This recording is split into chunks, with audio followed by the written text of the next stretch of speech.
ধ্রুবই আমাদের ধ্রুবকে আমাদের এখানে জামাইবাবু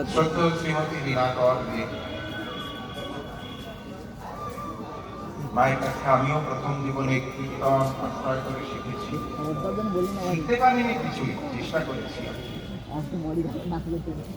তো মা ওই টাউন হলেই বলছিলেন জগতের জলজগতে গঙ্গার জল আপনি প্লাস্টিকের ড্রাম, বোতল, ঘটি ভর্তি করে রাখতে পারেন, কিন্তু মা ভগবান এই দেহরূপী ভাণ্ড ভর্তি করে এই প্রেম রূপী যে গঙ্গার জল দিয়ে রেখেছেন। যা আছে ব্রহ্মাণ্ডে তাই আছে দেহখণ্ডে।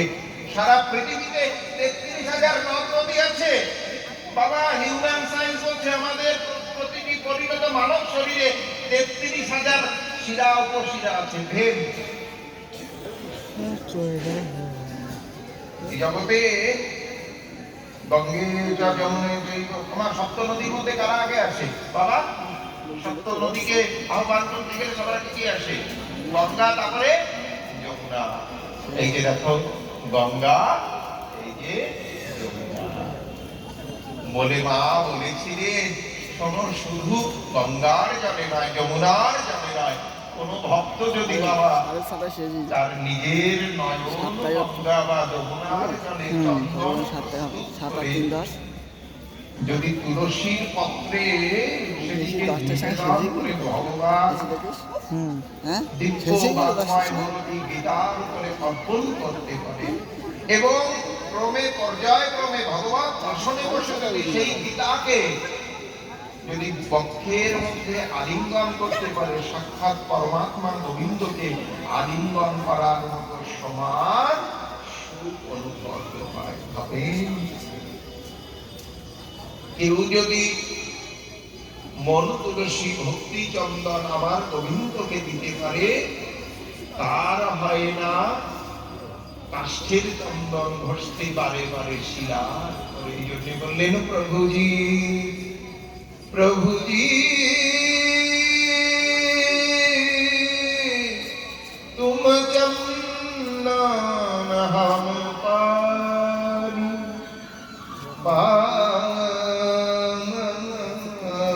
पानी जैसे अंग अंग में पास समान। সুরদাস বাবাজি বৃন্দাবনে চন্দ্র সরোবরে থাকতেন, বলতেন প্রভু আমি মূল্যহীন, তুমি অমূল্য, চন্দন তো সহজে পাওয়া যায় না, কিন্তু মনে রেখো দয়াময়, যতক্ষণ না জল দেওয়া হচ্ছে ওই পাটার করে চন্দন সরালেও কোনদিন চন্দন প্রস্তুত হয় না। ও দয়াময়, আমায় না হয় মূল্যহীন জেনে তুমি ওই জলটুকু স্বরূপ আমাকে গ্রহণ করো, আর তুমি চন্দন হয়ে আমাকে সঙ্গে নিয়ে তোমার সুগন্ধ তৈরি করো।